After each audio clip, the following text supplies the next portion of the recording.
Welcome to Inside Aesthetics, the world's leading podcast for injectors and cosmetic businesses. I'm Dr. Jake Sloan, an aesthetic doctor based in Sydney, and I'm joined by my co-host and good friend David Segal, an entrepreneur and an aesthetic business mentor. Each episode of IA showcases unfiltered conversations with guests from around the world. In a sometimes disjointed industry, IA aims to help educate and connect our global community to raise the bar for both our businesses and our patients. To further support and educate our listeners, we offer a range of additional resources under our IA Patreon subscription service. This caters for injectors and business owners of all levels and includes interactive live Zoom sessions, webinars, hints and tip videos, private chat groups, and exciting future content to come. To subscribe to IA Patreon, head to www.insideaesthetics.com/Patreon or click the link in our podcast description. You should seek medical advice before undergoing any treatment or procedure, and these podcasts do not replace a professional and bespoke consultation. So David, we are now unbelievably on chapter 9 of the Business of Injecting episodes. They have flown by. We've flown by. We're moving continents. This morning we had a first podcast from a person from the UK who was in San Francisco, and now we're talking to a lovely injector in Canada. Yeah. So we welcome one of our patrons, Marissa Dennis. Marissa, how are you today? I'm doing really well. How are you? We are awesome. And I believe you've been listening to the podcast for a long time, but maybe, introduce yourself to our listeners and tell us how you came about the podcast, I guess.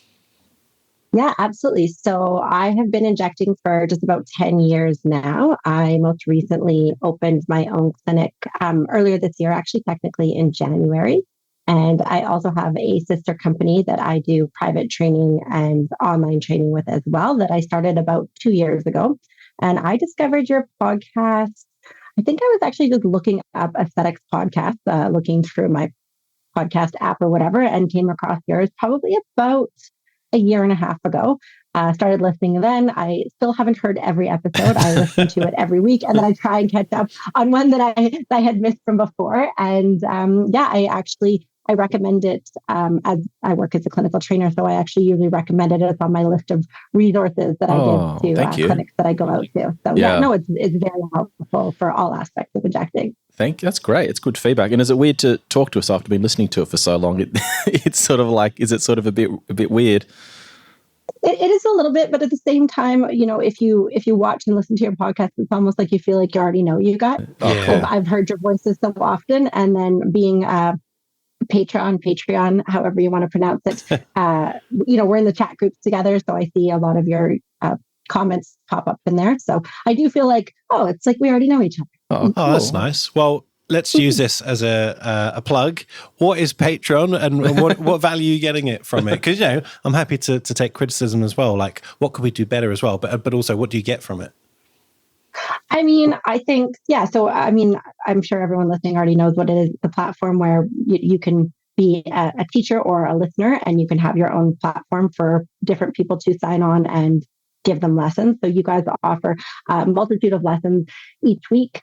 And I think that for the most part, they're always super valuable. They're aimed at, anywhere from beginners to advanced injectors, which I really appreciate the diversity there. You guys do a lot of talk about business.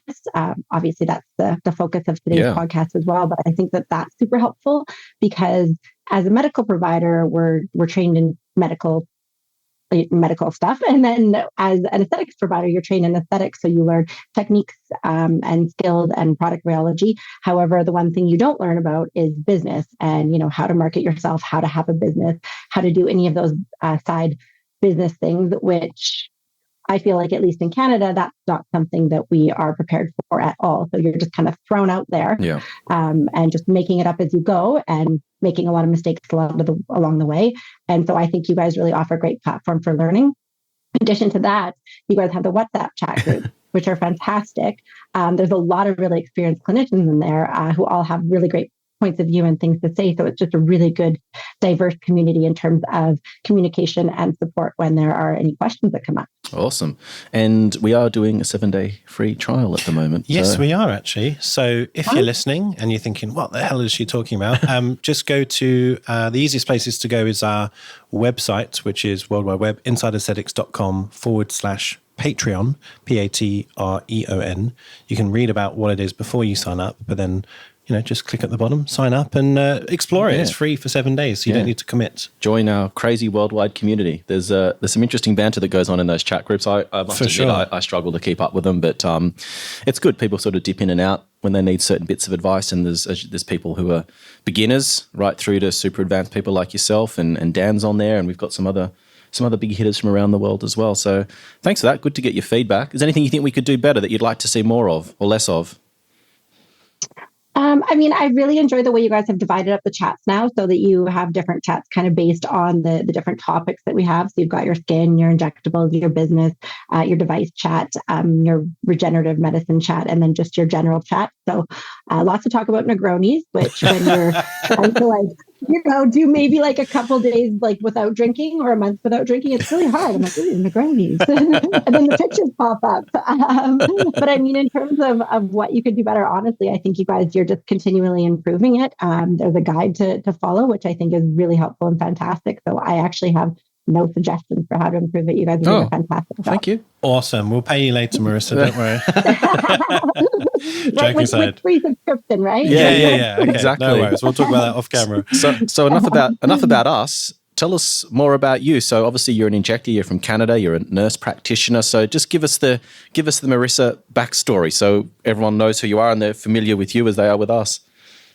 Yeah, absolutely. So, I started nursing back in 2007 as a registered nurse. I worked in emergency, ICU. I did some mental health addictions, lots of different areas, which I really loved.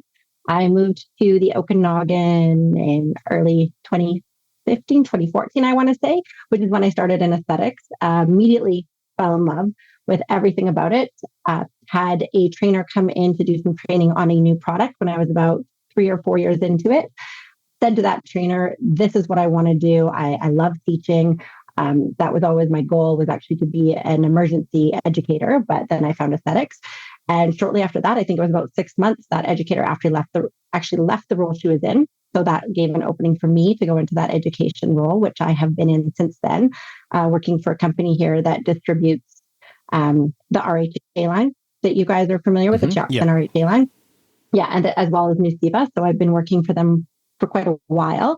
And then when I was working in that role, I continued to work in aesthetics. I went back to school, did my master's, got my nurse practitioner.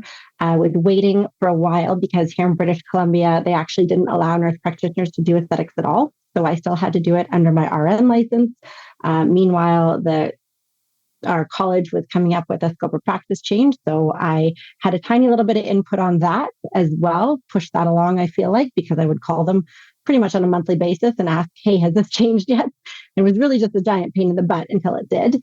And then I decided to open my own clinic, which I had already decided on. But as soon as that changed for us, then I found a place and built myself a nice little clinic, which we just officially opened in January. And then on the private training side of things, as I was working as a trainer, I would come across a lot of clinicians who were newer clinicians who'd maybe just done a 2-day training, and they really learned, oh, this is what I know how to do. Patients come in, they want a cheek. I do a cheek. Did you learn how to assess the patient properly? No, we don't know. Are they appropriate to have their cheeks done? Did you look at their temples? Did you do this? Did you do that? And I found that there was a lot of that lacking. And I was ending up doing a lot of that during my training. So then I decided I should be doing that as a separate thing because it takes longer than the 2 hours I was allotted to do that. So that's kind of what started that aspect of it. And then along the way, I recently joined the board of directors for the Canadian Society of Aesthetic Specialty Nurses, which is our society here. And they're trying to kind of push the specialty forward within Canada. I know how the landscape is there a little bit, but essentially there aren't really a lot of regulations here in terms of standards of education, standards of practice when it comes to aesthetics. It's a little bit of the Wild West out here still. So I've got a question. You're very experienced injector, and that's super impressive. So congratulations. But how do you feel you are with your business acumen? Because you've opened your clinic, I think you said a year ago or so, your training school 2 years ago. So how's that journey been for you? It's been interesting. It's been full of a lot of bumps along the road. I am lucky in the sense that my husband has a business degree. So when he's not busy running his own business, he's been able to kind of throw me a couple little pieces of information here and there. However, I believe a lot of it was trial and error to start. One of the best things I think I did was I hired a business coach. So that really helped a lot. I didn't even understand what a P&L statement was or a KPI was. She was talking to me about them, and I said, "Hold up, what does that stand for? What's a KPI? Why do I care about this?" So I think that was really helpful. I learned a lot from working with a business coach, and then I was able to take that from one company to the other and translate that. Well, you're singing David's language here. We just recorded. I know I am. We just recorded another podcast this morning talking about some of these things. And one of the things that we were talking about clinical software and CRM systems. And one of the issues that most clinics have is they don't know what data to put in, and therefore the data that comes out is useless or not even looked at. So what did your business coach focus on to talk about you running your clinic? Obviously, the clinical side is up to you, and you'll decide what treatments you do and so on. But how did they teach you? How long did it take? What was the investment for that? And is that journey still ongoing? Yeah, so we started working together, I want to say in October of last year. We worked very closely together for about 6 months. She had online resources, an online course available to me, which I have lifetime access to, which goes over all the different forms and stuff that she gave me and goes through the different lessons. And then we had one-on-ones every week up until about a month ago. And then I've stepped back a little bit. I've gone more to a group setting where I still have access to the course and I still have access to my business coach, but it is in more of a group setting or just a text basis as opposed to the hourly or the one-on-one meetings every week that were about an hour long. So it is still ongoing because I do like to get her feedback and I just don't feel quite ready to let go of my training wheels. But I'm close. I'm very close to feeling like maybe I don't necessarily need her to hold my hand anymore. So I'm getting more and more independent with the business stuff. In terms of investment, it was about $2,000 Canadian a month. And I think our dollar is fairly par with your dollar. So I think that would probably be the same as the Australian for the initial investment. And then for the next 6 months, I want to say, I think it's about $4,000 for the full 6-month package. He started out having me go through and do treatment costing. So figuring out how much each treatment cost me in terms of, how much gauze I'm using, to how many pumps of chlorhexidine I'm using, to how much time it takes either myself or a staff member to do that treatment. So we started with that. And then in terms of the CRM that you're discussing, which is the customer retention management software, we do pay attention to the customers, how the percentage I'm booked. So based on my availability, how often am I booked up? Is it at 80%? The goal is to stay over 80% for bookings. And if it's dipping down, why is it dipping down? We look at patient retention. So how many patients are coming back for their scheduled appointments and how many have fallen off the radar. We also look at the daily revenues. So what the average check is per patient based on the month. So every month we review these numbers and have a look saying, okay, you're 80% booked. You normally see 10 patients a day. This is whatever it is. Your daily average check should be X amount of dollars. And then we go from there and we try to see how we can adjust things so that I'm hitting those targets. And was your business coach from within the industry? Was there, I guess... Yes. Oh, they were. Okay. So, and what was their background? I'm just asking for a sort of, I guess, selfish reasons, just kind of to see what's out there and sort of who else is doing these sorts of, I guess, services. It's interesting for me to learn too. Of course. So she is based in Toronto, and her background, she did a lot of spa management. So definitely some medical aesthetics. She was actually suggested to me, recommended to me by a colleague of mine in Toronto. And her background is mostly the spa industry. So she's done the medical side of it as well. But she does do a lot of focus on, patient journey in terms of touch points and, doing those extra little things to make it special for your patient. And set you apart from what the other clinics around might be offering. Yeah. And that's great. And it sounds like she's teaching you how to fish rather than fishing for you, which is something that I think from a business coaching perspective, it's easy for people to sort of want you to give them the answers all the time. But I think giving people the skills and the understanding of what it is that they need to do and why they need to do it. Because for me, a successful consulting client is someone that potentially doesn't need you after 6 to 12 months, and then you're just there as a resource, as a sounding board on an ad hoc basis, is to really try and help you guys get to a point where you're pretty self-sufficient. Exactly. Yeah, that's the goal. And I think, like I said, I mean, it's been almost a year, and I feel like I'm very close. Yeah, that's great. I mean, I don't believe most injectors do that, but again, we were talking about this this morning. It's incredible how someone would set up any business, but let's call it an injecting business, where you don't know those things. And so whilst injectors seem so happy to invest in, Botox course, filler course, advanced filler course, very few people would commit to a business course, and especially ongoing. So sounds like you've done the smart thing, but what would your advice be to people who maybe haven't? Like, how helpful has it been for you? I honestly, it has been game changing. I wouldn't do it without this. I don't think I would be flying blind. I don't think I would understand if I was even making money every month. I wouldn't have been able to scale. I've hired a receptionist, a medical esthetician, a nurse, and soon to be another nurse practitioner to work with me. So I think it has just been, it's helped me grow exponentially. And even just knowing what it is I need to be doing, what it is I need to be focusing on, even if I'm not the one, putting the profit and loss statements together, I know how to look at them, and I know, oh, did I make money this month? Did I not make money this month? Because as much as we love injecting, at the end of the day, we're all here for a job, and we all need to be successful in terms of making money. So I think that it's been, I can't recommend it enough. Yeah. Do you think it's made you a better injector in terms of the fact that you don't need to be wandering or pondering these things anymore? Because I would imagine that there's potentially a risk of knowing that your things aren't running properly, that you're not really too sure, but just kind of, it's always floating in the back of your mind. Am I doing the right things? Am I making the right decisions? Do you think it's had an impact on your practice in general, other than just, I guess, the profit and loss side of things, just from a mindset perspective? I think that's a good question. And I think so. Yes, because I'm able to focus more on the patient, knowing that I have my time set aside on my Mondays. I usually do my administrative work. I have my time set aside to do that and review that.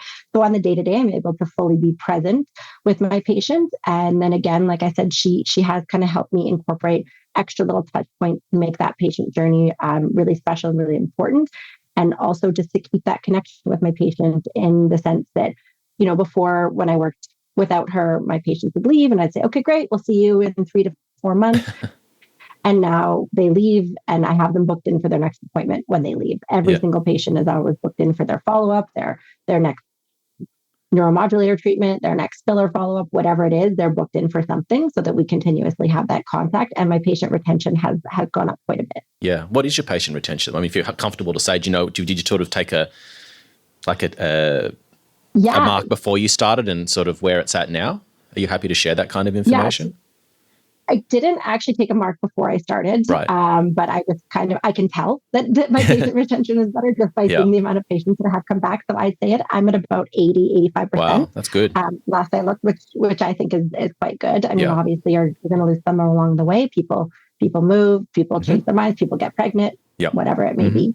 Yeah. And I guess that sort of changes the dynamic of your business quite a lot. And Jake and I were talking about this on the last episode. So there's a bit of crossover in some of the themes that we're talking about. But one is, when you've got such a high retention rate, it changes the dynamic of your business, because all of a sudden you're not desperate to try and bring new patients into your business. There's obviously, as you said, there's an expected amount of attrition, which is just, as you said, people moving, getting pregnant, life circumstances changing. But when you've got something like a 70 or 85%, which is huge, retention rate, that if you're seeing 10 patients in a day, 8 to 9 of those people are going to be returning patients to you.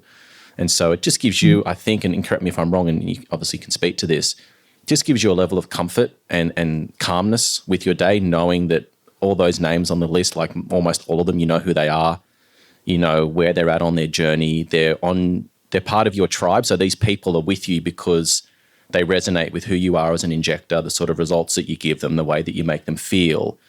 So you've actually then created a client base and a day-to-day operation of people who are part of almost your extended family. There's a familiarity there. You're not sort of walking in and saying, well, God, I wonder what these 7 patients are going to be like. Are they going to be crazy? Are they going to be aligned aesthetically with what I'm able to do? Is there some psychological disorder that I need to try and sort of identify and find out whether they're right or not? Are they prepared to spend the kind of money that I'm charging for the treatments?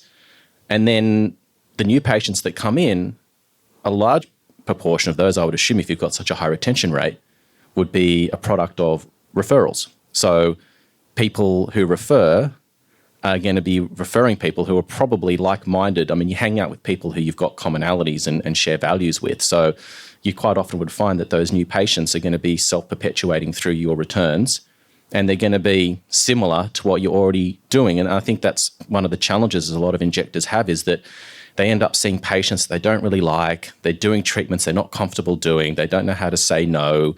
There's a lot of uncertainty and sort of, a nervousness about what each day is going to look like. So that's just sort of my take on it. But I'm keen to hear what your thoughts are. I mean, does that sort of resonate with you? Have you sort of taken time to notice that sort of where you're at now? And how does that make you feel as a business owner and an injector? Yeah, absolutely. Sorry, long question there. Sorry. No, it is. I was taking it all in, but no, I fully agree with what you're saying. It's given me the opportunity to really develop very long-term relationships with my patients. I tend to do longer consults, even with my new patients. I book an hour-long consult, which I do charge for. And if they get treatment, then I take that off the treatment. However, if they don't, I keep that as a consult fee, just as an aside. But I'm able to spend a lot of time with them, and I explain to them, this is the way I do things. I like to build these long-term relationships. This shouldn't really be a one and done. I'd like to continue to see you back, over the next year, 2 years, 3 years.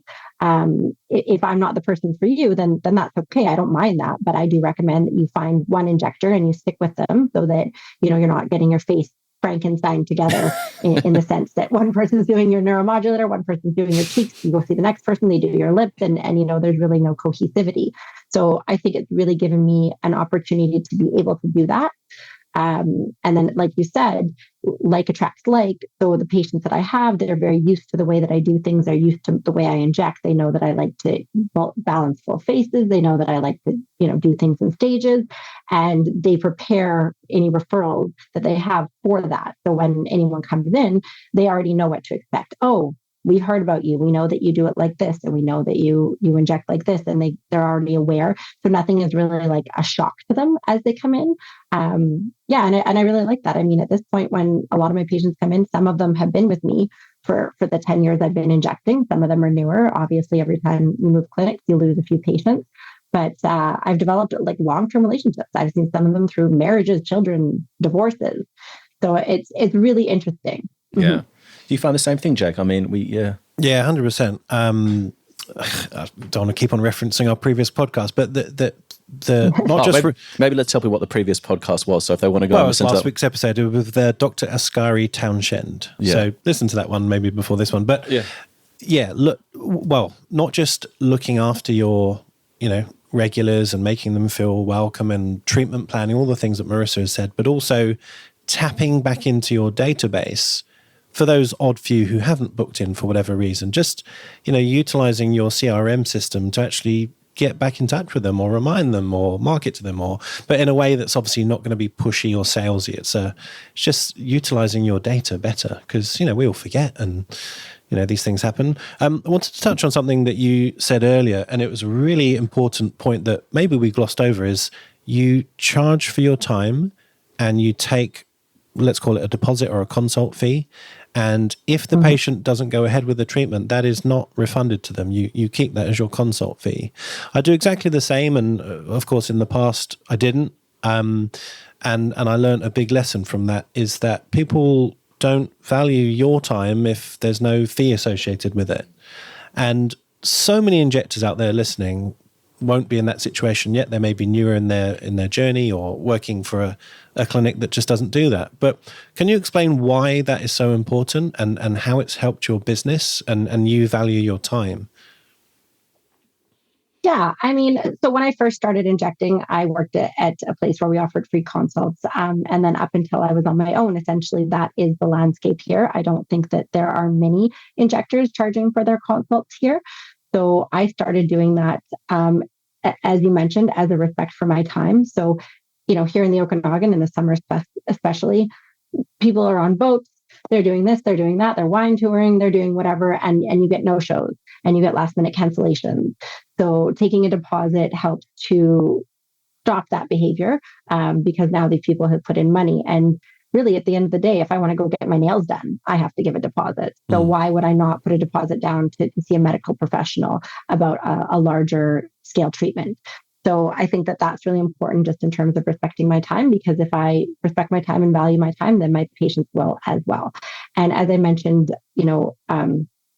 if they do go ahead with treatment within a 3-month time period, I will say, okay, that money that you put on your consult, that $200, that goes towards any treatment you receive within 3 months, or even if you purchase product, I'm happy to do it that way. But yeah, I think it's just to stop getting any no-shows and last minute cancellations it helps with. And then again, they value your time and they value your opinion. And they say, oh, okay, this person charges for her time. She must actually, she really knows what she's talking about. And I get into, as I mentioned, really long, in-depth consultations. So my consultations aren't 15 minutes long. They're, half an hour to an hour, depending what we're consulting for. So I do spend quite a bit of time with them. And I've never had a patient complain that I've charged for my consultation time.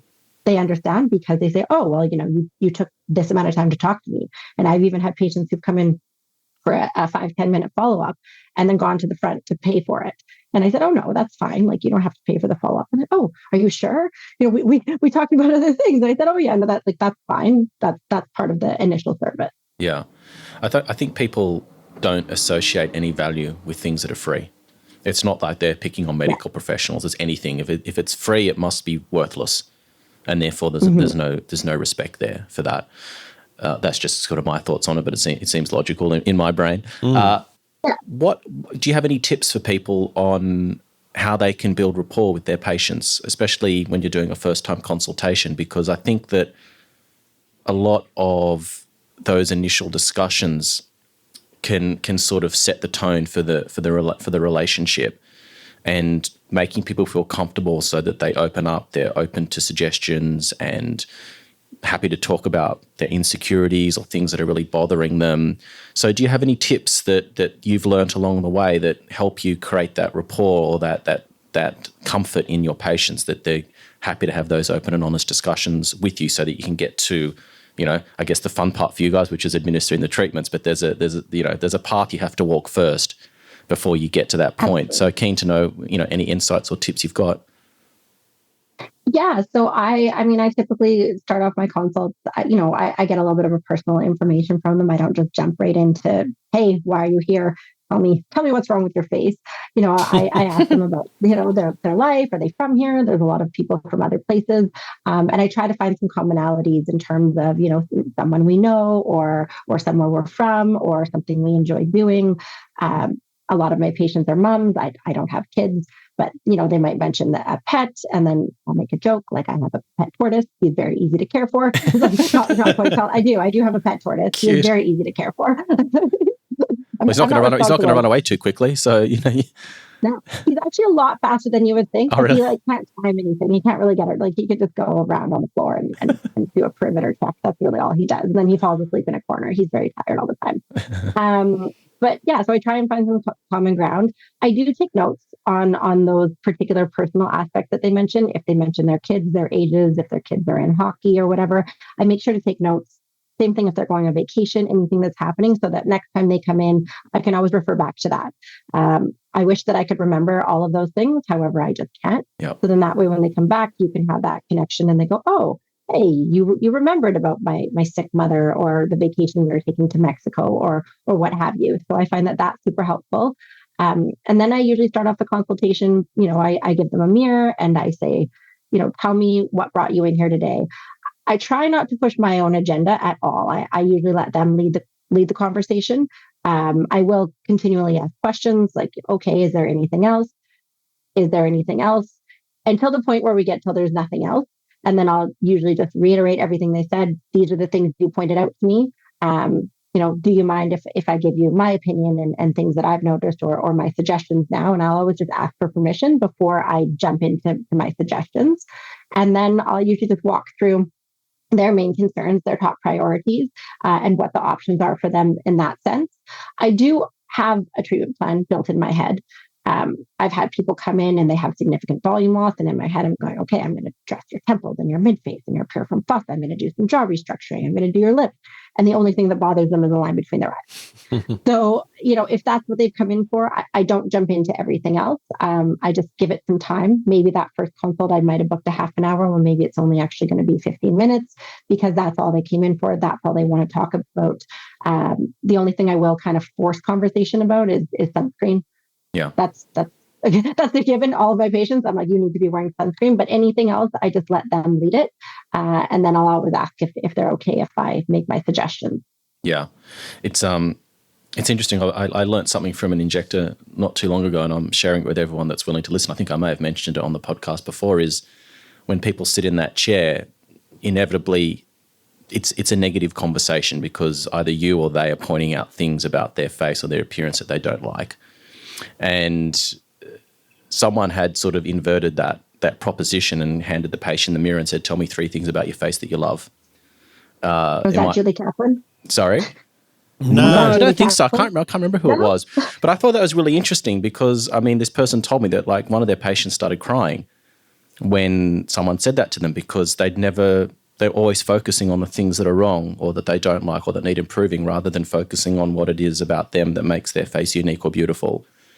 And sort of building a conversation around what it is that makes them an individual. So if they've got beautiful eyes or they've got beautiful shaped lips, and getting them to recognize that, there is positives in everyone's appearance, and rather than just continually pointing out negative things, it just sort of tends to change the tone of the conversation and starts it in a positive way around how do we then correct these other things to further enhance what it is about you that makes you stand out as an individual. What do you think about that? I think that's an excellent way to do it. That is usually when I go to make my suggestions. Yeah. I'll say, hey, I think we should address this. It would really highlight your eyes. Yeah. Right. It would really, bring the eyes back up so then everyone can see these beautiful blue eyes that you have. So instead of saying, hey, I don't like to use the word correct in my consultation, even though, it's part of my treatment plan. But I do like to talk about, highlighting different areas of the face or, restoring volume to areas that might have lost it because of physiological reasons, which, everyone ages the same. And I always reassure them, hey, this is part of it. Everyone ages the same. We all lose volume here. So, bringing some volume back to that area would help to bring the eye back up and highlight the eyes. Yeah, I agree. I'm sort of in the middle. I don't ever say this is wrong in your face, and I never say this is perfect. It's always making someone feel comfortable that aging is normal. Yeah, we all get these things in different patterns, I guess. But I always reassure people, you don't need to feel funny about being here. It's not superficial to worry about whatever we're talking about. It's normal, but let's just make it a bit better so you can not be distracted by it when you look in the mirror and you just get on with your life. So I don't know. I just normalizing what I guess is still a treatment. Maybe in itself that makes it medical and a bit taboo for some people. I don't know. It's the language. I think it's not so much what you're saying, but it's the language of how you say it. Yeah, and I think people potentially, and Marissa, I'm keen to get your opinions as well, like there's traditionally been like negative connotations for people wanting to go and have these treatments, like it's self-indulgent and superficial and you shouldn't care about those things and you're vain and silly if you go and do them. But we all try and wear, when we go out, we would try and wear nice clothes. We well, not me, I don't brush my hair, but Jake does.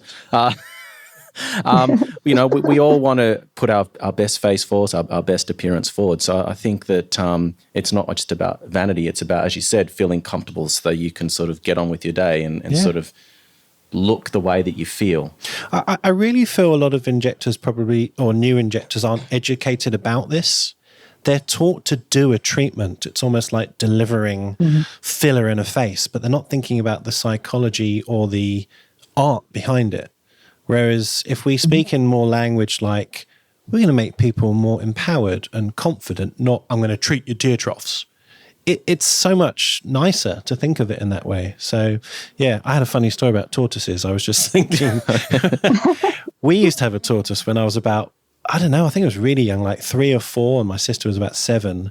Don't ask me why. I called him Ablond. I still remember his name.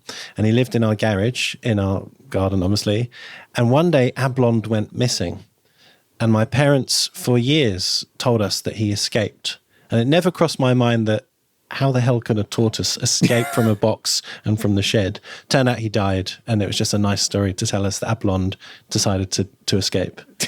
But so poor Ablond. Just, I thought you were going to tell me he ended up in someone's soup or something. Oh, no. No, definitely not. But anyway, moving on. It just reminded me of a really, really old memory. Well, something I wanted to ask about is you obviously worked for someone previously to open your clinic. So what was the motivation and, I guess, light bulb moment where you thought, right, I'm going to go it alone and do my own thing, and let's explore how you did that? I think for me, it was, I wanted to do things a very specific way.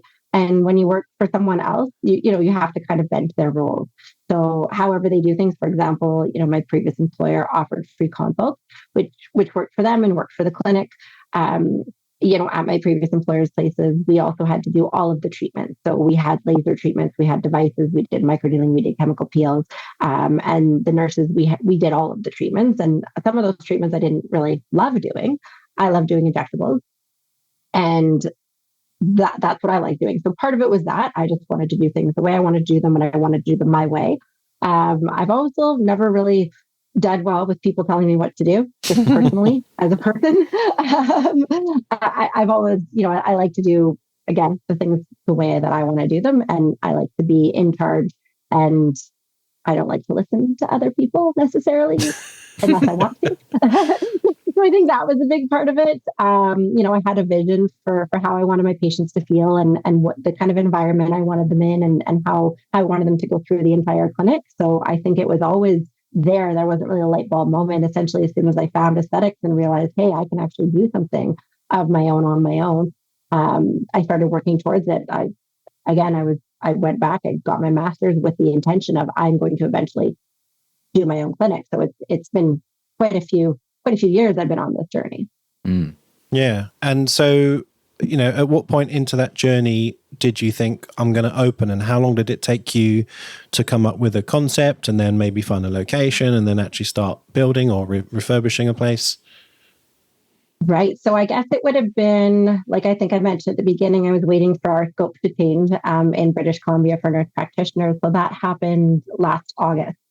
And pretty much as soon as that happened, the day that it changed, I immediately started looking for a place locally, not anything. I wasn't like actively out there canvassing, but I was just keeping my eye on things. And within the month, a small little two-room area, two-room like clinic-ish came up. And I immediately was like, hey, this is reasonable. I could work here. I could do this out of this spot. So I'm lucky enough that my husband is actually a contractor. I said he has a business degree. He's a contractor. So he was able to build me my entire clinic, which was great. And he built it within a couple months. I had a friend. I did it all through a lot of friends. I had a friend who was a designer, and I know what I like. So I said, okay, I like wood, and I like greens, and I like trees, and I like to feel kind of natural and warm. And that's how we set it up in terms of the design. And then more recently, I went through a brand strategy with a brand strategist who is also a friend of mine, but an excellent brand strategist. And we went through the entire story, and most people won't have the opportunity to do this in terms of branding. A lot of people think branding is, okay, you have a logo and you have a couple colors and you have a font that you like. But really, branding is about the story of your brand and of your company and how it makes people feel and how they associate with it. So we really got to dive deep into that, started working on that in January of this year, and did a whole brand strategy deep dive, finished that about a month or two ago. And then we just did a whole visual rebrand. So that will be launching in the fall. So there was a lot that went into it, but I would say kind of start to finish from when I would say, okay, we're going to do this. And now here we are, we're kind of almost at the point where we're launching the brand. It's been about a year. Right. And what have been the most difficult hurdles to overcome, or things that shocked you the most that you weren't prepared for? Or was the list too long? All of them. all of them, everything. Right. I think how little work I thought it was going to be. Not that I didn't think it was going to be a lot of work, but I just felt like, okay, all right, well, we just have to get through this build. And I mean, when we were building it, like I was there. I was in there. I was, making the concrete wall. I was helping hang the wood. I was putting, toilets in, whatever it was. I was doing part of it as well. So I think the amount of work that had to go into that was shocking. And then I thought, okay, well, as soon as it's built, like it'll be so much easier and I'll have way less to do. And then as soon as it was built, then suddenly, okay, well, now I have to really focus on getting my system set up and making sure that my EMR is working properly and making sure that my front end staff is trained on the patient journey and how to actually do these P&Ls and making sure I get the right team in place. And then that was done. And then now it's like, okay, well, now we're doing this brand strategy and this launch. And it's kind of always something. Yeah. Right. I think that was the biggest thing is just there's so much to do. Yeah. And there are days where I still wake up feeling like, oh my God, there's way too much stuff to do. I'm entirely overwhelmed. And I just lay there anxious in bed for like an hour, like not even knowing what to do with myself. and so business is what, how old is it now? Like you're coming into 2 years, is it? Like where are you at? We're coming up to just about a year. Okay. All right. Clinic. So I've always given the analogy that like a business is a living, breathing entity. It's almost like you're giving birth to a child, and it's going to demand all of your time and attention and give you sleepless nights and anxiety for the first 2 or 3 years probably, until it sort of finds its feet, all your systems and processes are sort of nailed down, you've got a good team around you, you're sort of in your groove. But until that point, it's quite demanding and nothing really prepares you for it. So until it's toilet trained. And did you have your business coach on board at this point, or were you sort of flying solo at this point? And so what was the impetus to actually reach out and find this person? So I brought her on. I started maybe kind of doing the work in August, and I did bring her on in about September, October. So it was very, very near the beginning. Yeah, good. I think for me, I know nothing about business, and I know enough to do what I can. And then when I don't know what I'm doing, I hire out. I don't know how to be a lawyer. Am I going to make my own consent forms to make sure that they're legal and everything is good? No, I'm going to have a lawyer do that. I'm not an accountant. I'm going to hire an accountant and to hire good people. So right off the bat, I tried to recruit my husband, and I was like, hey, stop being a contractor. You can leave that company. You don't need to do that. Come work with me and work for my company and help me with that. But I mean, he just obviously couldn't. So then I thought, okay, well, I will find someone who can and find someone to help me through this and teach me the things I don't know. I did consider going back to school to get an MBA. Like, well, maybe I should go back and do 2 years and get an MBA. And then I thought, well, you know what? No, that'll just set me back another 2 years. So I'll just board my way through this on the own. But yeah, I did need to find someone to help me, because as soon as my accountant started talking to me about some of the stuff and my lawyer started talking to me about some of the business stuff, I realized I was in way over my head. Yeah. I would argue that setting up a business and having it be successful is basically a real MBA, to be honest with you. Exactly. I mean, MBAs are great. They teach you a lot of the theory and the way that you should think about things and sort of different calculations on how you sort of calculate cash flow and forecast, all that kind of stuff. But in terms of like being on the ground and all the sort of intangibles that you can't learn in a textbook, communication, and we'll get onto this in a minute, picking staff, dealing with personality conflicts, difficult patients, like no MBA is going to teach you that. And so for me, if you can get through the first 2 or 3 years of your business and do it fairly unscathed, then you've probably given yourself an unofficial MBA to a certain point. Yeah. Yeah.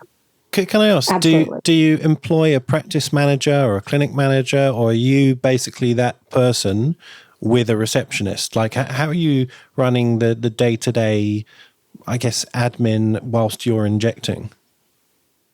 So yeah, that's a good question. So initially it was just me by myself. We did a soft opening of the clinic in November of last year. I was just myself running everything, taking money, doing all the things. And then in January, I brought on a receptionist, and I said, okay, I would really like you to move kind of more into an office administrative role. So I spent the last 6 months. She worked with my business coach. I showed her how to do the ins and the outs and all the different things.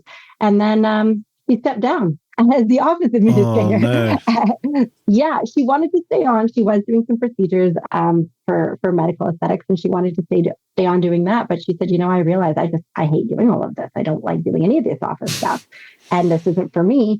And I learned a lesson there. I learned that if I'm going to invest time and money into someone learning how to do all that, that I really need to have a contract in place saying that they're going to stay for X amount of time, or that they're going to pay me back for the amount that I've invested in them. And even though I thought, oh, she's going to stay with me, she said at the beginning, oh, I'm going to stay with you. Like, this is what I want to do. I'm going to stay with you. I'm going to grow with you.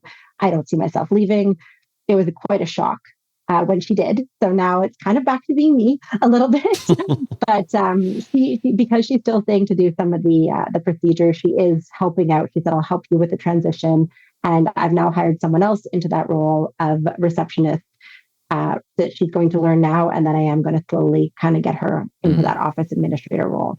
So good point, actually. And David maybe be able to help us here. So, I've worked in numerous clinics, and the reception or front of house does seem to be a revolving door to some extent. Who is the right person for that? Because often, and this is nothing against people who do that job, they often come from pretty varied, sometimes relatively unskilled backgrounds, and they're almost just put there like, oh, you'll be okay for a few months. There's no long-term strategy to retain them, upskill them, and give them a career path. Yeah. So how do you... It's a difficult one. And finding the appropriate person for any role is difficult, especially these days where it's such a fickle world that we live in. If you think back to your parents or your grandparents who'd stay in the same job for like 20 or 30 years, and that was considered normal. And it seems like every generation that passes, the longevity in a career or a job is shorter. I mean, for me, I would say that if someone stayed in one of my clinics for more than 2 years, they were considered a veteran, because things move quickly. We live in a world now of instant gratification where people want everything yesterday. There's, in some instances, like a reticence to sort of put in the hard yard because life's been so easy. So I think we've got some cultural challenges, just especially in the Western world, with mindset and people being comfortable with sort of putting in the hard yards and seeing things through. So I think that's a challenge that we all face as business owners. I think a lot of it comes down to selecting the right person in the first instance, and a lot of that starts with very honest conversations. A lot of the time, in my experience, people will talk, they're desperate to fill a role, and they'll almost convince themselves that this person's the right person, and not really getting to know who that person is as an individual. What are their motivations in life? What does their career look like for them? And then if you find someone that's good, how do you hold on to them? If this is their dream job, how do you hold on to them? Because inevitably, if someone's really good at what they do, a couple of things are going to happen. Number one, someone's going to come along who walks into your clinic that says, "Oh, Marissa's got this great receptionist. She'd be great for my business, or she'd be great for my friend's business." And all of a sudden, you're getting people approaching or trying to poach someone from your team with a better opportunity. And again, it's the grass is greener on the other side type of mindset. People are always looking for the next best thing. So that's the first thing that will happen, is that they'll leave for a better opportunity, or they'll realize that they want to do their own thing. I see this a lot with injectors, not so much receptionists, but I guess injectors who come on into the business and think to themselves, well, I could do this on my own.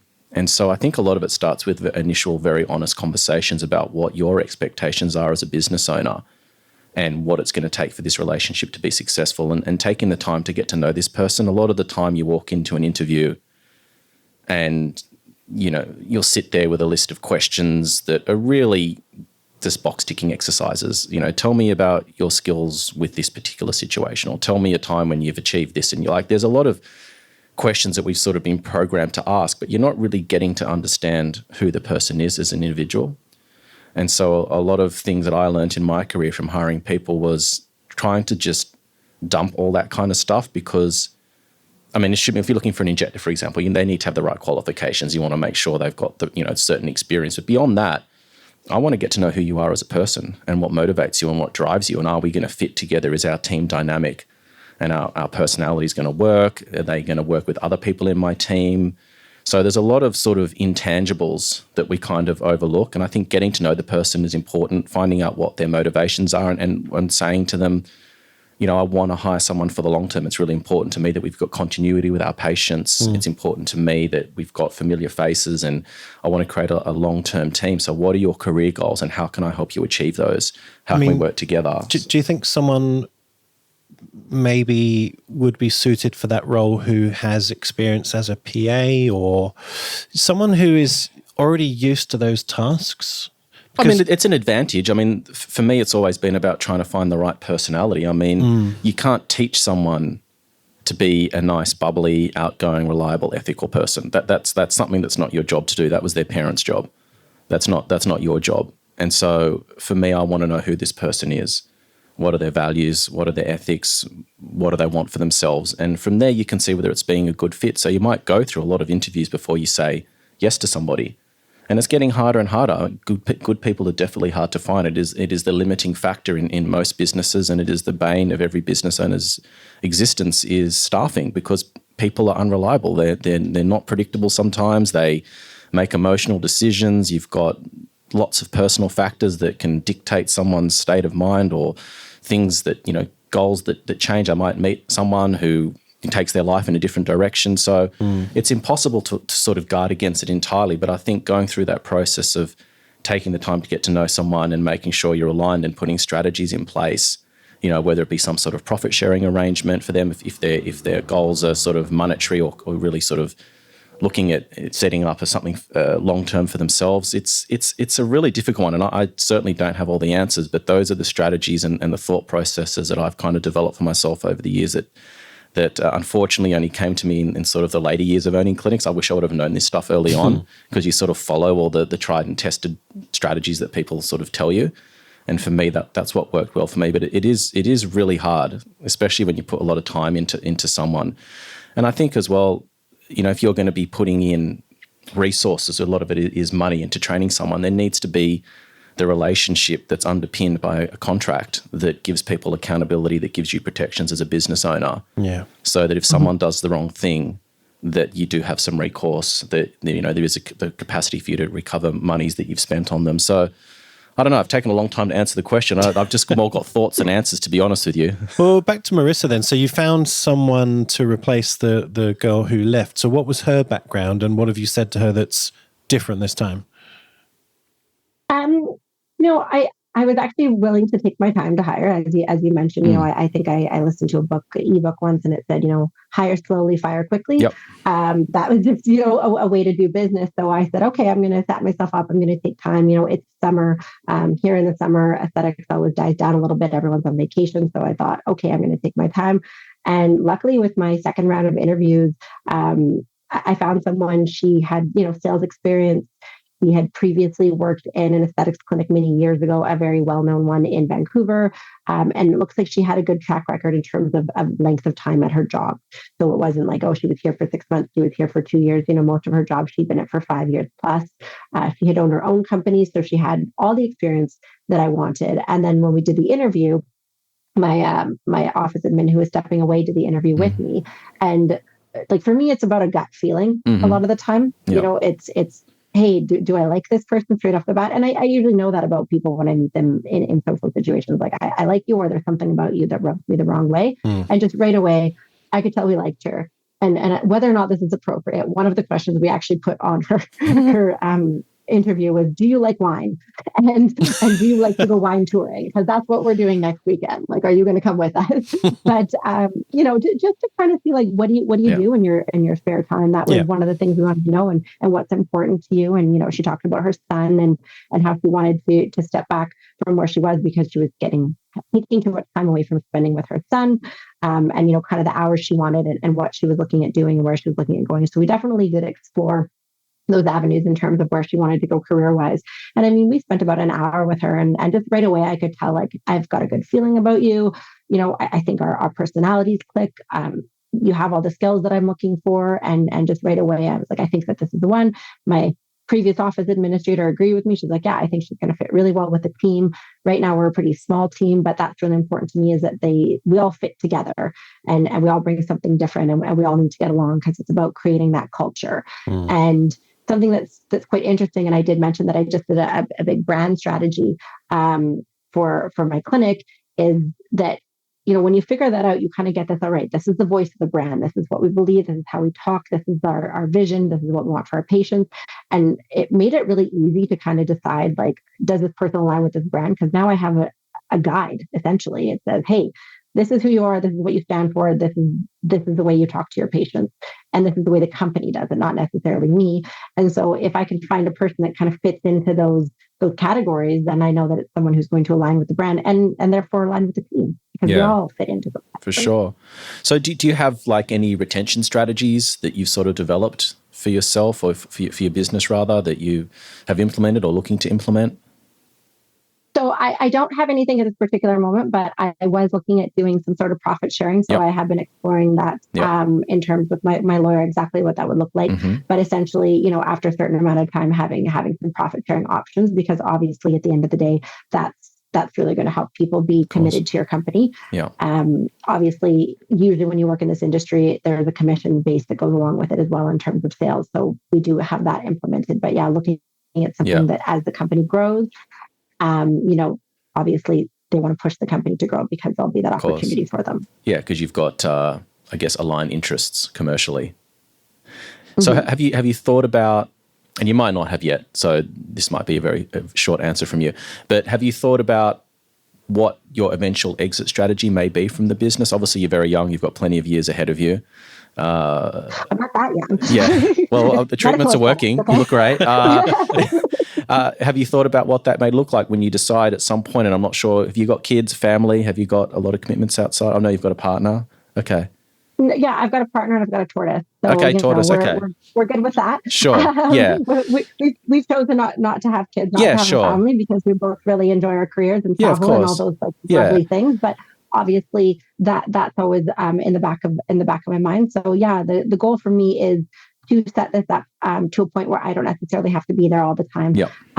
Which is why I'm looking to bring in another nurse practitioner to work opposite me.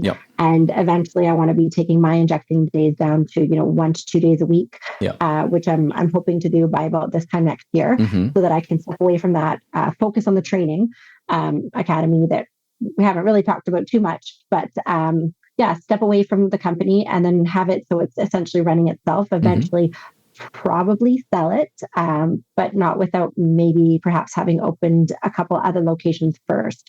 So kind of my overarching goal and overarching dream, and I mean it's huge. Like I'm way up there, but that's great. Yeah, eventually have this training academy where as people come through and they train and they learn how to do aesthetics, then I can handpick providers out of there and essentially almost offer them, like, hey, would you like to come on? And, maybe you're in Kamloops or whatever, a different city in BC or even a different city in Canada, and you can join into the brand, into the family of the clinic, knowing that you're going to match up with this, and then have your own clinic, but essentially, your advertising's done for you, your standard operating procedures are done for you, your EMR is set up for you, like everything is here and ready.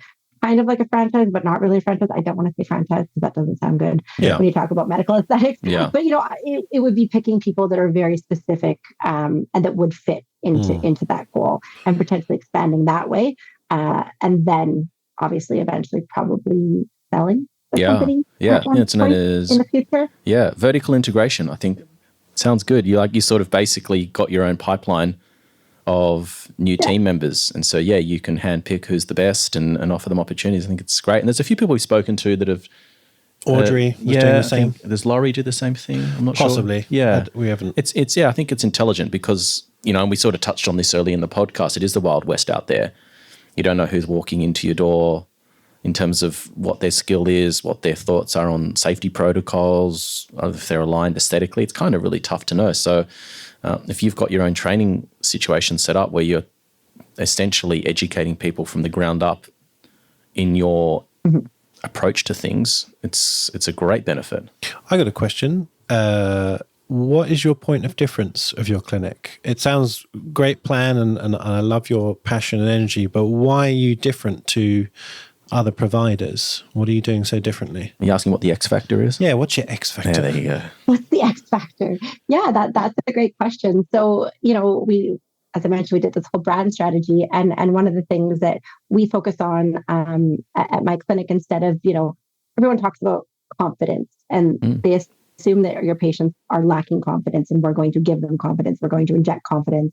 We talk more about empowerment. So, you're already confident, you're already beautiful, you're already all of those things. And we're just going to kind of empower you to help you really reach your best potential. So I think taking that attitude and putting that forward is a little bit different than how the other clinics around here are positioning themselves. So that is one. And then the other one is, and I think there's a couple of clinics that are doing a little bit of this now, but really moving towards that focus of full facial balancing and more of a holistic care. I mean, I'm not a dietitian, a nutritionist, a sleep expert, or any of those things. But when people come in, that is part of the consult.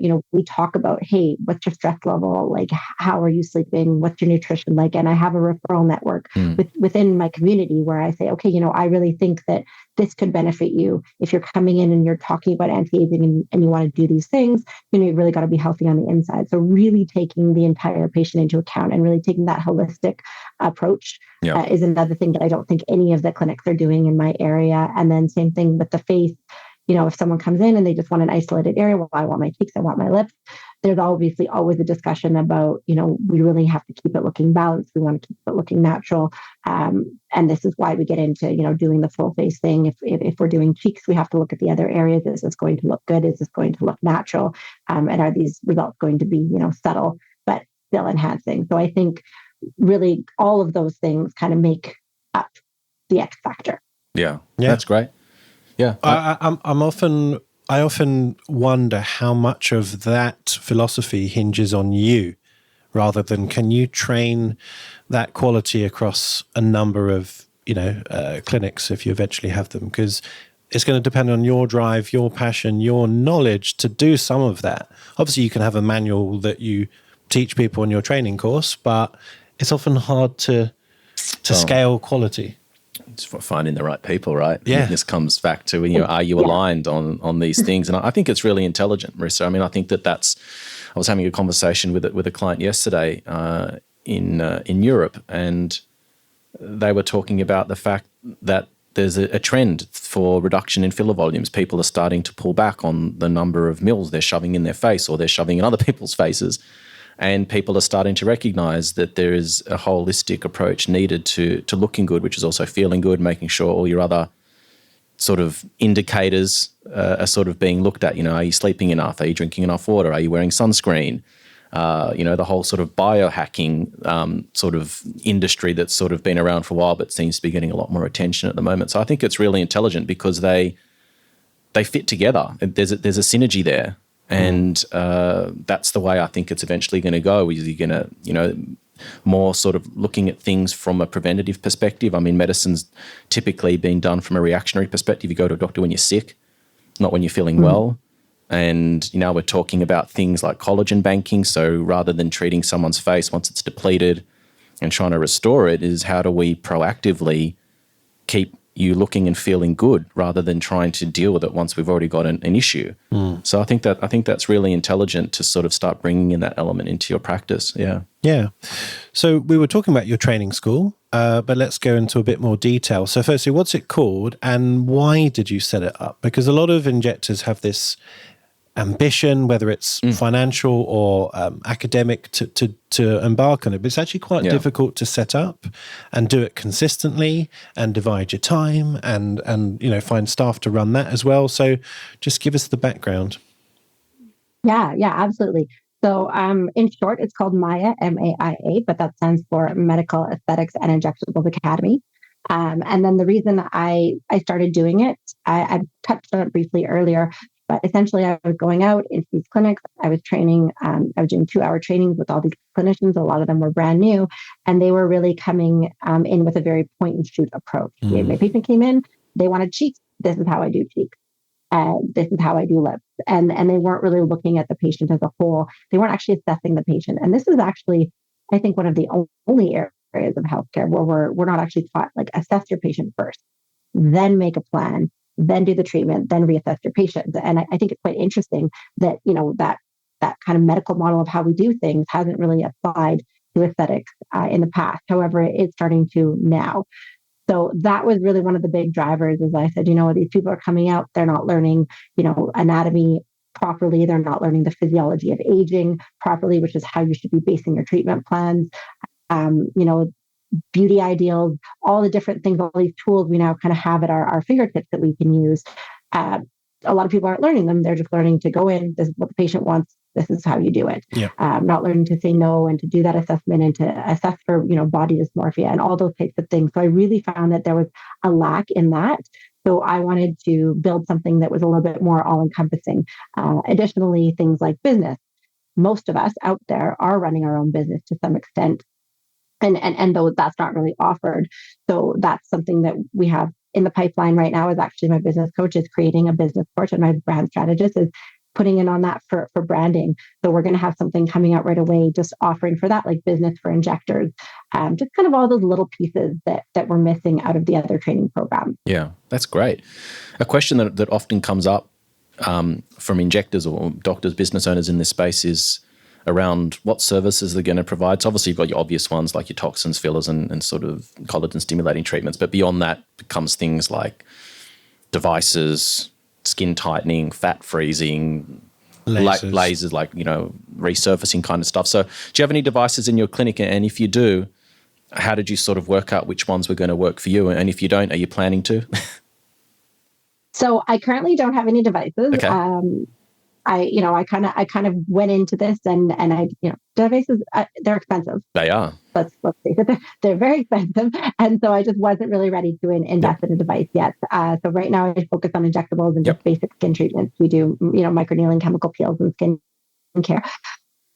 However, there is a laser device placed in the same building as me. So where I'm located at right now, I actually have a non-compete that the landlord has put in place. He doesn't want competing businesses within the same building, which I'm fine with because I have 2 treatment rooms. I don't really have room for anything right now. So right now I just refer out to the other place, the laser place in the building. However, if I do open a second location, which is kind of in my 2-year plan, then I would like to bring in devices at that point. I think for me, what would probably make the most sense would be something that would, you know, kind of be a good all-around device. RF microneedling, I know that there's a couple that you can deal with melasma, acne, can help with skin tightening, which I think are really a lot of the prime concerns with anti-aging. Additionally, because I'm here in the Okanagan, it's very sunny. It's the same for you guys, a lot of sun worshippers. Something like an IPL or a BBL would also be a good foray into lasers because a lot of people have that sun damage that they're presenting with. So really kind of picking something based on the people that I'm serving and what their main concerns are. I would probably also, before bringing anything in, do a little bit of market research within my own client base, saying, hey, if I brought this in, would you get this treatment? Is this something you'd be interested in? How much would you pay for this? Even just asking, you know, 10, 15 clients that question would be a really good way to figure out if that's something that would actually work in your clinic before doing it. Yeah. Having focus groups is a good one. As you said, like got that reliable sort of core number of clients that give you really honest feedback. Always good to sort of use as a sounding board. What about things like relationships with like plastic surgeons or dermatologists for things that sort of fall outside your wheelhouse? So someone that comes in that wants to achieve a certain outcome that's just not going to be doable with a needle, and they might need surgical intervention, or if someone needs like a full facial resurfacing, have you got relationships set up with those Absolutely. sorts of specialties? Yeah, because that's kind of powerful too, right? Yeah. Yeah, absolutely. I think it's really important to maintain a good community. I mean, you know, I'm in a smaller city, if you will, and I know most of the injectors in the city. I mean, I'm friends with a lot of them. We go for lunch together. We spend time together. I've been to one of their weddings and baby showers. So I think it's important to cultivate those relationships and keep them so that you can refer out when it's not your specialty. For example, and I know a lot of people, I personally, I do non-surgical nose jobs. Some people don't. So I do have, you know, friends of mine who refer their patients over to me for that more advanced injection. The clinic that I used to work for was owned by a plastic surgeon. So I maintained a good relationship with him when I left. So I refer out to him. And then I actually worked with a dermatologist for a little bit. So I refer out to her as well. I have someone who specializes in hormones within the community that I know. So I have them to refer out to as well. And then a cosmetic dentist that I refer out to as well. So I definitely have a few of those relationships just because I say, hey, look, if this is what you're interested in, you know, this will enhance your results, or perhaps you're not a candidate for under eye filler, you really need to lower bluff. and I'm going to send you over here, and then come back and see me, and we'll talk about what we can do. That's awesome. I want to wheel you back to your training school. How do you divide your time between clinic and there? So, I mean, how often are your courses? Do you have an online offering where you're making a bit of passive income once you've obviously, got the online material? And do you find that injectors are difficult to part with their money to invest in training? Like, that's a problem that we have here in Australia, where people, again, they don't really recognize the work and money that you've put in to put on the training and the investment of your time to deliver that for them. So a few questions there. Yeah. How do I divide my time? Well, I don't sleep. Barely at all. No, I work a lot. And right now, I think that is one of my issues. Is I just it's nonstop. I wake up and I work, and pretty much I'm laying in bed at 10 p.m. and I'm still on my computer doing things. I think that is just kind of to be expected for the first little while. Yeah. So currently, I'm in my clinic. I'm there injecting 3 days a week. I have my medical esthetician there 2 days a week, and then I'm looking to bring in another NP to work opposite me 3 days a week, so I can go down to 2, and then I can focus a little bit more on the training aspect.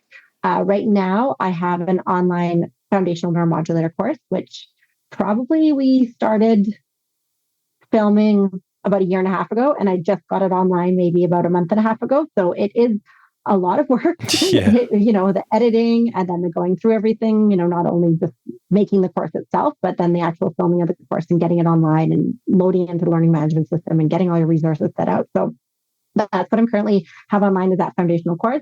And then, as I mentioned, I have a business course that has some branding stuff in it as well as social media stuff that will be coming. And then I have a foundational dermal filler course that'll be coming after that. And then I'm going to have an anatomy course and a dermatology course that are also being made right now. I do delegate out. I've hired a dermatologist to do the dermatology course. I have a plastic surgeon helping with the anatomy course. Obviously, I can't do everything, and I'm not an expert in those areas, so I'm not going to pretend to be. I'm going to find someone who is, and have them so that students can get the best learning experience. So ideally, I would like to have most of the theory online within the next few years, so that can be passive income, and that so people can access it from anywhere in the world. And then the in-person parts, I do have instructors I have a couple instructors throughout Canada. So I've got one in Toronto, I've got one in Edmonton, I've got one in Vancouver. So if people do the online courses and then they want to do the in-person parts, they can either come here to Kelowna. I run a small group training once a month, or they can book a one-on-one with me or one of my instructors in their respective cities. Yeah. So currently, that's what we're doing. Do you mind me asking how much it costs for a one-to-one? I'm just curious, what you value that at. Yeah. So the one-to-one, so depending how many days you're doing. So for the initial day is $3,500. And then each additional day on top of that is $3,000.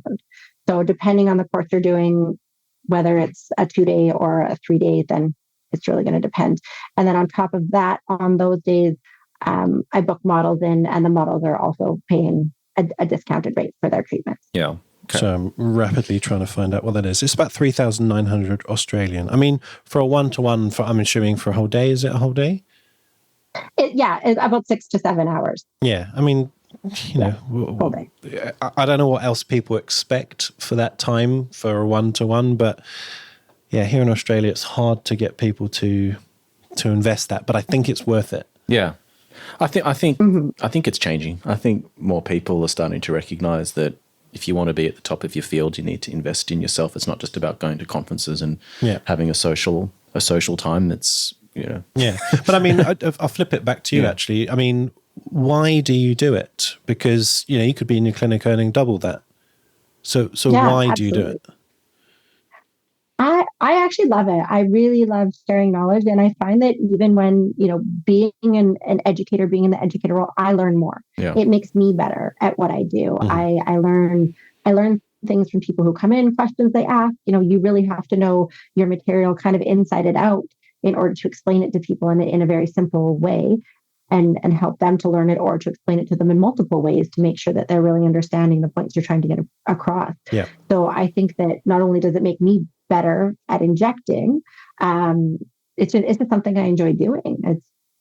It's great. It's great to share knowledge with my colleagues. I really like it. I like having that back and forth. I like when they ask good questions. I like to be able to talk about what I love doing. Yeah. In terms of pricing, where have you sort of positioned yourself in the marketplace? Would you be in the upper echelon of prices? And how did you sort of work out where you wanted to position yourself? So for the training or for my clinic? Oh, well, I was asking mainly for your clinic, but training as well. Sure, let's hit both. Yeah. So I would say for the clinic, I am in the upper echelon of prices in the area that I'm in. I don't know exactly how you guys do it there. Here we still do unit-based pricing for neuromodulators. And I know in the UK they do area-based pricing. And I'm kind of looking at potential different options there. And then I don't do syringe-based pricing. I do more of an area-based, or I call them sessions. Essentially, I say, this is my suggestion. We're going to address, upper face, mid face, lower face. We're going to do 3 separate sessions. It's going to start at X amount of dollars. But I would say that I am one of the more expensive, one of the top 2, 3 most expensive in the city. I base that on my level of experience, the fact that I am also an educator, and the amount that I've put into training. I still go to conferences and I go do trainings with physicians that are well known, and I put money into that. I mean, last year I think I spent almost $30,000 on educational events just for myself out of pocket. So it's that continuing education as well as the experience that they're going to have.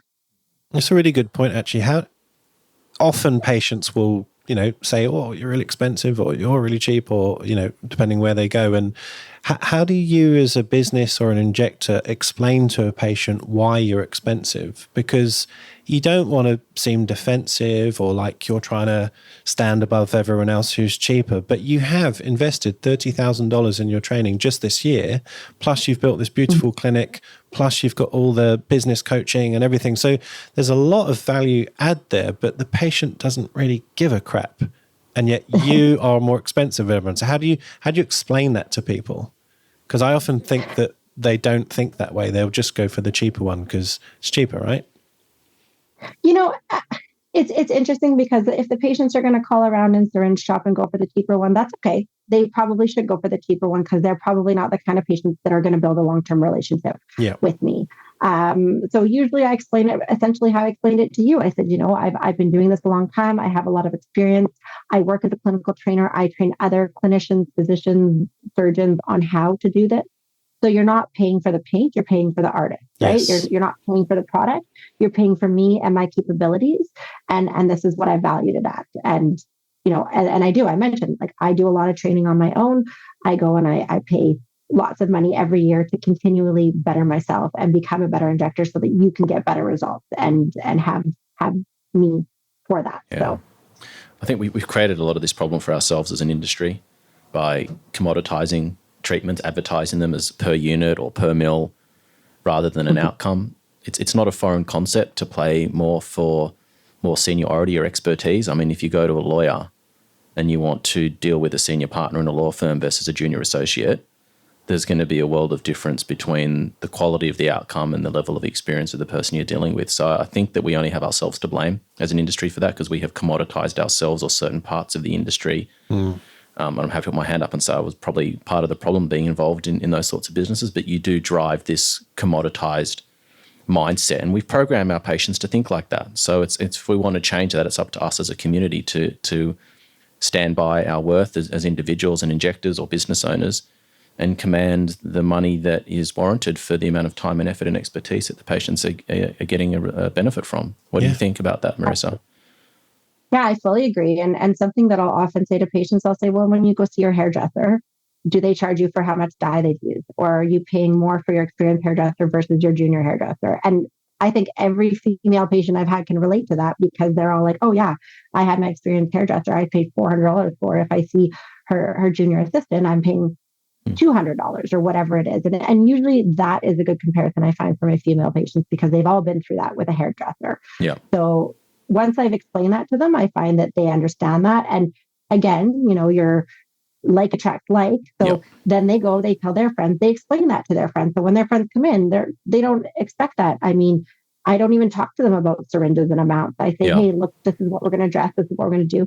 If you ask me how many syringes I use when I'm finished, I'm happy to tell you. But basically what this allows me to do is you're paying for the result. And this allows me, if I need to open another syringe to get you this result, I'm not going to have to say, oh, hey, this is going to be another $700 because I have to open this next syringe. I've already incorporated into the cost that, you're going to be sitting here for an hour. I'm going to use however much product that I figured it out in my head. And this is the areas I'm injecting. And this is the amount of risk associated with it and the amount of expertise it's taken me. So I kind of set it up like that. And then that way, when I explain that to them, well, hey, I'm not going to charge you more if I have to put more in. They're very happy to hear that. Yeah. Yeah. Yeah, it's interesting. Going back to what you said about units and areas, like tell us about your philosophy about that and why you think is one is maybe worse or better than the other. When it comes to neuromodulators, I think I like the idea of doing areas. I haven't quite figured out a pricing module or pricing, breakdown for myself yet. But I do like the idea of doing areas better because then your patient isn't dictating your dose. Uh-huh. I think if you're going unit cost, a lot of the time the patient will say, well, I have X amount of dollars to spend. Well, if your patient came in and said, hey, I need 3 days of macrobid for my UTI, you're going to say, okay, well, no, you need 5 days of macrobid for your UTI. Like you come in, you tell me what your symptom is. I'm going to tell you what you need to do. And I think that it's the same with this, right? Like in order for you to get a good treatment, this is the amount of product you need. Yeah. And that's why I'd really like to switch to that per area so that there is no argument and back and forth. I get it. Their patients have a budget and I completely understand that and respect that. And if it means we're only going to treat one area today, that's fine. But I think that, having that discussion with your patient and making sure that they understand that, like, I can't spread 30 units out over your entire face. You're not going to get a good treatment. It's not going to be worth your while. So I think really at the end of the day, doing per area pricing puts you back in the driver's seat as the clinician, as the medical expert. Yeah. Are the Canadian cost prices, i.e. your cost price to the pharma company, are they cheaper than America or are they similar? I don't know what American prices are. Okay. So I think we're cheaper. I'm not 100% sure, to be honest with you. Okay. I mean, one of the things that we have discovered as doing the podcast and speaking to different people is that America, it's quite expensive for them, particularly to buy filler. I'm not actually sure about toxin. Here in Australia, it's relatively expensive, certainly compared to the UK or Europe. And so that has driven, maybe why we choose to price it per unit rather than area, because we've got sort of less stuff to play with. It's expensive stuff. So that's just one of the things to think about. It's not as black and white as, just explain it to the patient. There is obviously a cost for us as the injector as well.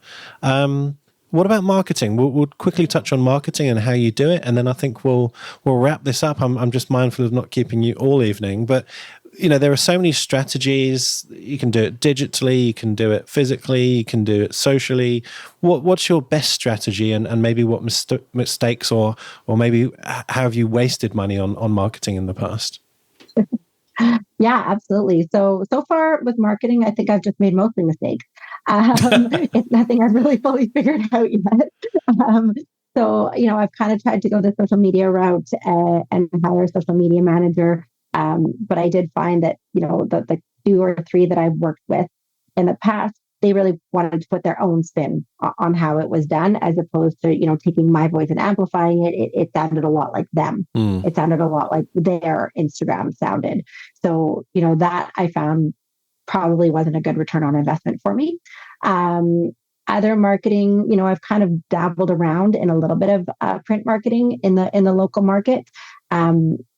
But I've just started to do some digital marketing with the Academy because I do have an online course now. So I've just started to get into that. I've done some SEO work with a company as well as, some digital ads. So I'm just figuring out if that's a good method or not right now. And then I'm actually going to be hiring a marketing agency now that I have this new brand, now that I have this beautiful new visual brand that I'm going to be launching. I don't want to mess it up. I am not a marketing expert. I'm going to defer to someone who is an expert and, do it that way. But as far as right now, I haven't really done much for marketing. It's been mostly word of mouth and a little bit of digital marketing. And then I do have a strong social media following already. So I find that, I provide a lot of education on that channel. And I think that that's really helpful to patients because they go, oh, hey, look, this person, she knows what she's talking about, and she's getting on here and she's telling me, about this and about that and giving me hints and giving me tricks. So I think that has been helpful. I'm assuming it's mainly patients following you in your Instagram, but is it really? Because you're also doing your training school. So presumably there's a lot of injectors following. And so how do you mix that, both appealing to patients as well as injectors?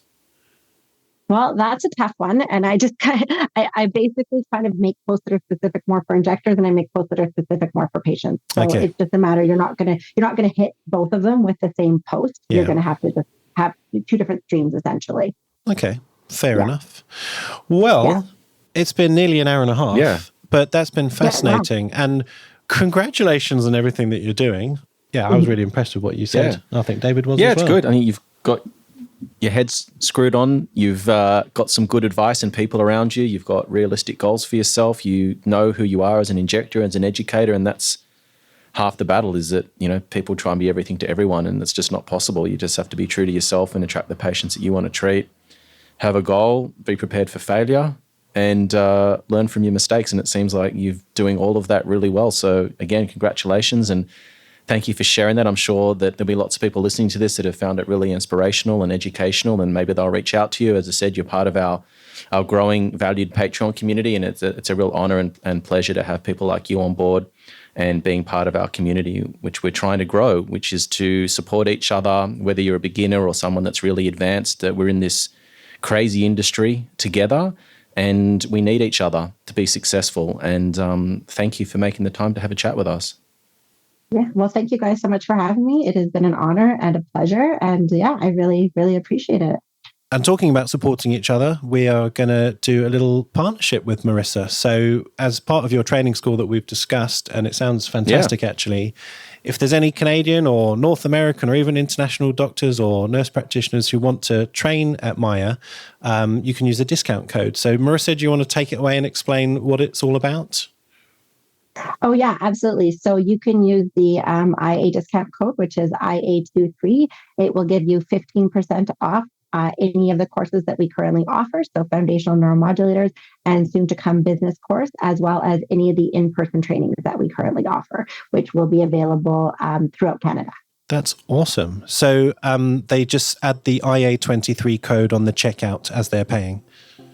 Fantastic. Yeah, there's a little spot for a coupon code. Very easy. You just put it in there, IA23. Brilliant. Guys, the information to how to access that will be in the podcast description. So check it out if that interests you. Exciting stuff. And thank you very much again for your time.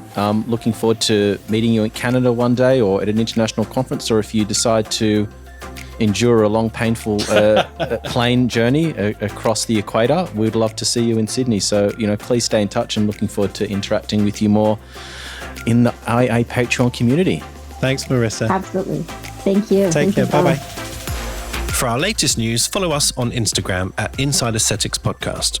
If you want to get in touch with myself or David, follow us on Instagram as well at Dr. Jake Sloan and David_Inside Aesthetics. Join our IA Patreon platform for invaluable business and injectable education. Get access to our global community of like-minded professionals, live and interactive Zoom sessions, hints and tip videos, webinars, and more. Head over to www.insideaesthetics.com/Patreon for more information.